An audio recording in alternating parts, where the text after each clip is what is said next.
안녕하세요. 정신 나간 아버님 때문에 돌기 직전인 30대 여자입니다. 아무리 그래도 그렇지 어떻게 지 시아버지더러 정신이 나갔다고 하냐, 너야말로 정신이 나간 것 같다 하시는 분들도 계시겠지만 제 사연을 들어보시면 다들 제가 왜 이렇게 극단적으로 이야기를 하는지 이해를 하실 거예요. 나이를 먹었으면 나이값을 하라는 말이 왜 있는지 제가 정말 저희 아버님을 보고선 뼈저리게 깨달았다니까요.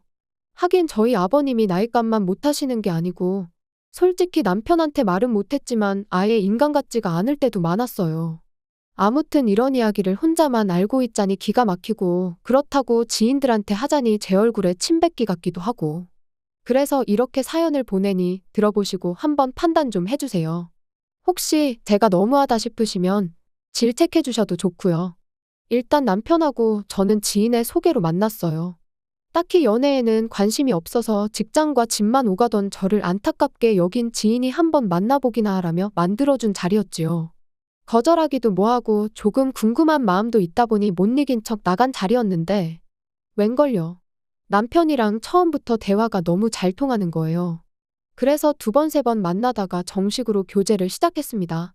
그리고 사귀면서 알게 된 건 저희 남편이 요즘엔 그렇게 보기 힘들다는 개천에서 난 용이었단 거였죠.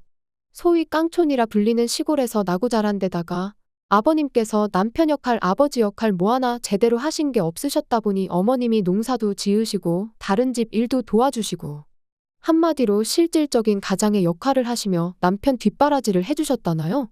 그리고 그런 상황을 일찍이 깨달은 남편은 죽어라 공부해서 소위 사람들이 말하는 출세를 한 거였고요.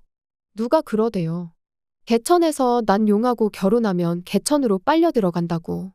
그리고 아닌 게 아니라 제가 결혼한다는 이야기를 꺼냈을 때 주변에서들 얼마나 말렸는지 몰라요. 결혼은 연애하고 달라서 남편감 하나만 보면 안 된다고. 부모님 노후도 생각해야 하고 재산도 봐야 하고 결혼은 현실이라면서 말이죠. 그리고 저도 그 말이 아주 틀린 말이라곤 생각치 않습니다. 하지만 그렇다고 조건만 따지느라 사랑하는 사람을 놓칠 수는 없는 노릇이잖아요. 그래서 여러 사람의 만류에도 불구하고 결국 저희는 부부의 연을 맺었네요.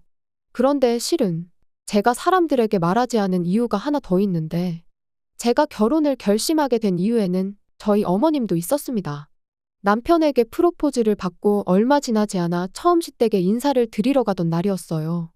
전날 남편하고 같이 사둔 어머님 아버님 선물을 챙겨서는 이른 아침부터 4시간을 달려내려갔는데 제가 너무 긴장을 했었는지 안 하던 참을미를 다하고 정말이지 컨디션이 말이 아니었거든요.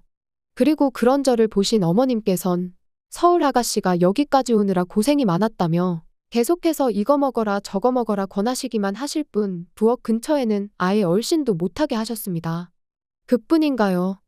제가 가져간 선물들을 보시고는 고맙다 잘 먹겠다.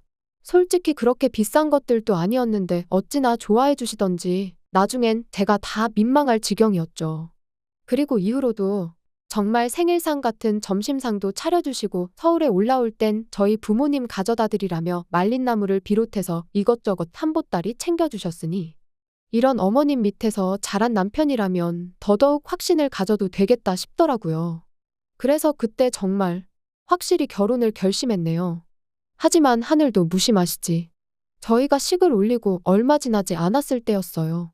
평소처럼 회사에 출근해 일을 하고 있는데 남편에게서 전화가 오대요.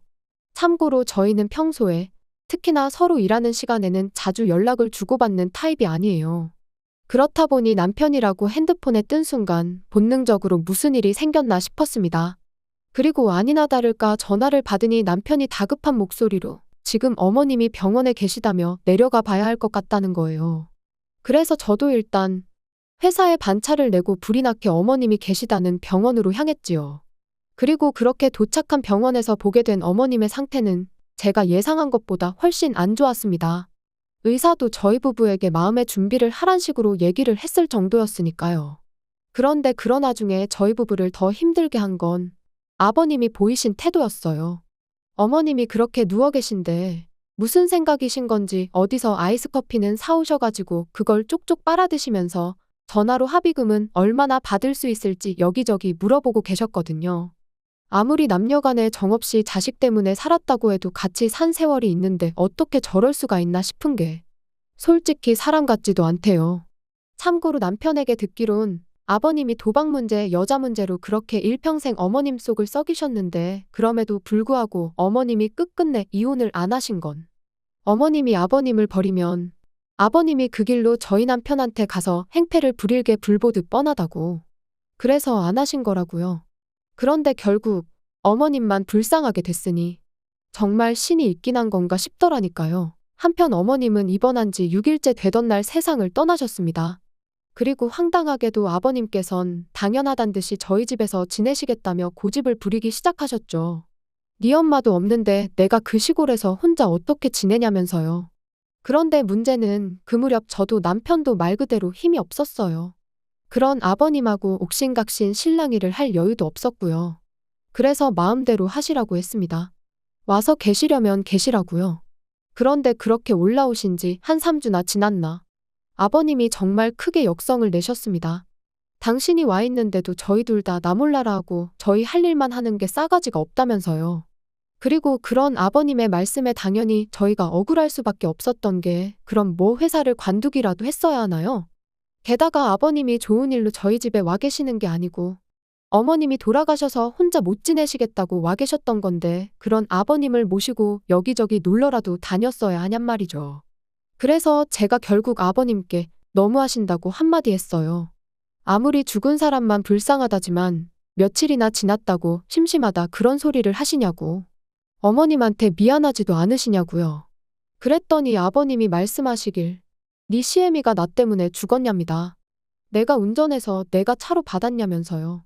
그리고 서슴없이 그런 막말을 퍼부으시는 동안 목에 핏대는 한껏 세워서 소리를 지르시는데 정말 사람 맞나 싶은 거예요. 그래서 아버님께 정말 더는 같이 못 지내겠다고 내려가시라고 했습니다. 그랬더니 안 가신대요. 죽어도 못 간대요.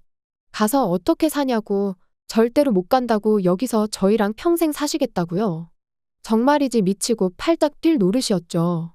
그런데 그때 저희 남편이 얼마 주면 가실 거냐 했습니다. 얼마를 드리면 가주실 거냐고요. 그리고 그렇게 타협한 게 매달 50만 원이에요. 50만 원씩 보내드리는 조건으로 같이 산다는 얘긴 2번 다시 안 하시기로요. 정말이지 돈 앞에선 장사 없다지만 결국 처음부터 저희랑 지내시려던 것도 어머님이 안 계신 집에서 혼자 지내실 자신이 없으셔서가 아니라 일평생 어머님한테 그러셨듯 이번엔 저희 등골에 빨대 꽂으려고 하셨던 거구나 싶은 게 소름이 끼치고 한편으론 남편이 불쌍하고 남편도 남편대로 저한테 미안해했죠. 그리고 그 일이 있고 한반년쯤 지났던 작년 가을이었습니다. 웬일로 아버님한테 문자가 왔는데 할 이야기가 있으니 빠른 시일 내에 한번 내려오라대요. 그래서 바로 그 주 주말에 남편과 시댁을 찾았어요. 참고로 어머님이 돌아가신 이후로 그때가 3번째 방문이었습니다. 처음에 내려가서는 어머님 유품 정리를 했고 2번째 내려갔을 때 이제 어머님이 쓰시던 방을 치웠죠. 사실 이때도 아버님하고 고성이 오가긴 했습니다. 남편은 돌아가신 지 얼마나 됐다고 그냥 당분간은 어머님이 쓰시던 방은 그대로 유지했으면 좋겠다. 아버님은 사는 내가 불편하다는데 네가 무슨 간섭이냐. 그래서 결국 어쩔 수 없이 저희가 정리했어요. 만약에 저희가 끝까지 안 한다고 버텼으면 저희 몰래 사람을 불러서 치우고도 남으실 분이셨으니까요.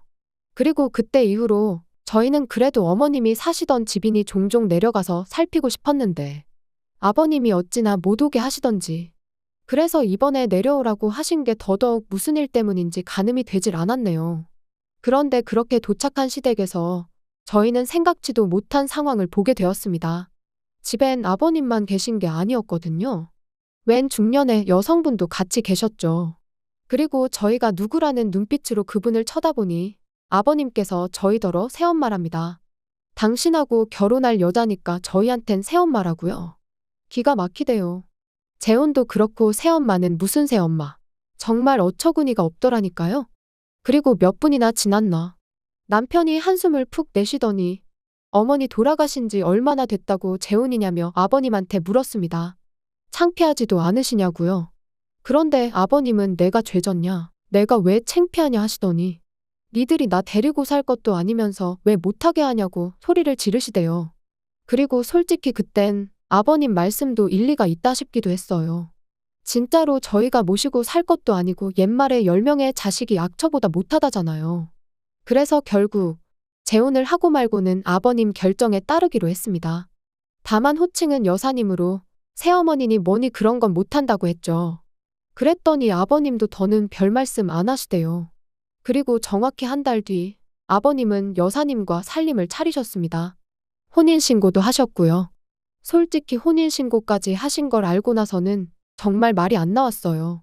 그 나이에 그냥 사시면 되지. 뭐 한다고 혼인신고까지 하셨나 싶기도 하고. 여러 가지로 이해할 수도 이해하고 싶지도 않았죠. 남편도 미쳤다고 노망이 난 게 분명하다며 분을 삭히지 못했고요. 그런데 얼마 안 가 왜 그렇게 혼인신고를 서두르셨는지 이유를 알게 되었습니다. 한 달쯤 지났을까 아버님께서 저한테 연락을 해오셨어요. 참고로 이 무렵엔 아버님한테 오는 연락을 무시하진 않았지만 저희가 먼저 하는 법은 없었습니다. 말 그대로 무소식이 희소식이다 생각하고 산 거죠. 그리고 아버님도 당신이 용건이 있을 때나 연락을 해오셨지. 저희에 대해 뭐 궁금해하시고 그런 건 없으셨어요. 아무튼 연락이 왔는데 하시는 말씀이 제 신우가 결혼을 한다나요? 그런데 저희 남편은 외동이란 말이죠.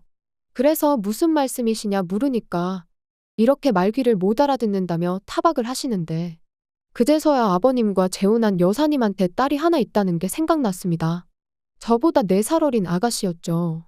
신우라는 호칭이 거북스러웠지만 아버님하고 통화가 길어지는 것도 원치 않았기에 아 그러냐고 축하한다고 전해주세요 했습니다. 그랬더니 아버님께선 저더러 직접 하라며 그래서 말인데 돌아오는 주말에 상견례가 잡혔으니 남편하고 내려오래요. 그래도 번듯한 직장 다니는 저희가 나가야 우리 쪽 어깨에 힘이 좀 들어갈 것 같다면서요. 그리고 그날 밤 퇴근한 남편에게 아버님이 하셨던 이야기를 전하니 남편이 답답한지 자기 가슴을 내리치면서 진짜 미쳐도 곱게 미쳐야 하는 거 아니냐고 자기 아버지인데도 불구하고 아주 신랄하게 욕을 하대요. 그리고 저도 오죽하면 저러겠나 싶어서 같이 호응만 했지 말리진 않았어요. 솔직히 가야 하나 말아야 하나 고민이 많았습니다. 왜 우리가 생판 남이나 다름없는 모녀 길을 살려주려고 그 먼 곳까지 가야 하나 싶었고 아버님이 너무 미워서 가기 싫은 것도 있었죠. 그런데 어때서인지 남편이 가자더라고요. 가서 그 아가씨랑 결혼할 남자한테 적어도 자기 아버지가 어떤 사람인지 말이나 해줘야겠다면서 말이에요. 그리고 저는 엄밀히 따지면 그 아가씨는 죄가 없지 않나 싶어서 저희 남편의 생각이 썩 마음에 들진 않았습니다. 하지만 또 한편으론 제가 무슨 선생님도 아니고 남편한테 옳고 그름을 논할 상황인가 싶대요. 솔직히 아버님이 이를 이 지경으로 만들었다 싶은 생각도 들었고요. 그리고 그렇게 돌아온 주말 아버님이 말씀해주신 식당을 찾았는데 저희를 뒤따라 들어온 차에서 아버님이랑 두 모녀가 내리대요. 그리고 그걸 본 저희 남편이 저 차는 누구 차지 그러는데 제 기억에도 아버님은 물론이고 그 여사님도 차가 없었단 말이죠. 그래서 제가 먼저 아버님께 다가가 인사를 드렸습니다. 그리곤 차는 누구 차냐 물었더니 여사님 딸이란 아가씨가 입을 삐죽이더니 아빠가 사준 거래요. 저희 아버님을 말하는 거였죠. 그리고 순간 합의금이 떠올랐습니다. 어머님의 사고로 받은 합의금이 대략 5천 정도로 알고 있는데 저는 물론이고 남편도 그 돈은 아예 생각을 안 하고 있었어요. 왜냐하면 솔직히 저희 둘 다 아버님한테 감정이 좋진 않았지만 아버님이 노후 준비는 전혀 안 되어 계신 걸 알고 있었기에 그 돈은 아버님이 노후에 쓰셔야 한다고 생각했거든요. 그런데 그 돈으로 차를 사주신 게 분명했습니다. 그래서 남편에게 살짝 이야기를 해주니 남편이 그새 아버님께 가서는 진짜냐고 따졌고 아버님은 아버님대로 내 돈으로 내가 사줬는데 네가 왜 난리냐는 식이셨지요. 그리고는 네가 평소에 잘했으면 너 사줬을 거라고 그러시는데 뭐가 문제인지조차 모르시는구나 싶은 게 참으로 답답했네요. 남편은 그런 아버님께 어떻게 엄마 목숨값을 그런 식으로 쓸 수가 있냐면서 울분을 토했습니다. 하지만 아버님은 오히려 기가 막힌다는 표정으로 돈이 그냥 돈이지 쓸데없이 무슨 의미 부여를 하냐면서 대충 넘기시더라고요. 그리고는 남들이 본다며 그만하라고 남편에게 짜증을 내시더니 먼저 식당 안으로 들어가셨어요. 그리고 그렇게 상견례 자리에 참석을 했는데 솔직히 저희랑 상관도 없는 이야기다 보니 무슨 이야기를 주고받든 말든 신경도 안 쓰고 있었습니다. 그쪽에서도 어느 정도 상황은 아는지 저희한테 딱히 말을 건다거나 그런 건 없었고요. 그런데 결혼 비용 이야기가 나오니까 아버님이 한 5천 정도는 해줄 수 있다는 식으로 말씀을 하시대요. 그리고 저는 속으로 돈이 이제 진짜 없으실 텐데 싶었지만 제가 나설 자리는 아니니 별말은 안 하고 있었거든요. 그런데 그때 저희 남편이 아버님더러 돈이 있어요? 하고 대놓고 묻는 거예요. 그리고 아버님은 순간 당황하신 듯 돈이 있지 왜 없냐 하시며 웃으셨는데 그 웃음이 어찌나 어색하던지 오히려 아버님이 거짓말을 하고 계시다는 걸 증명하는 듯 했죠. 그리고 그런 아버님의 반응에 남편은 다시 한번 돈이 어디서 났냐고 돈이 있을 리가 없다. 그러니까 이제 남자 쪽에서도 분위기가 이상하다 싶었는지 정말 해주실 수 있는 거냐 다시 묻대요. 그러니까 아버님이 걱정 말라고 집을 팔아서라도 해줄 거랍니다. 황당했죠.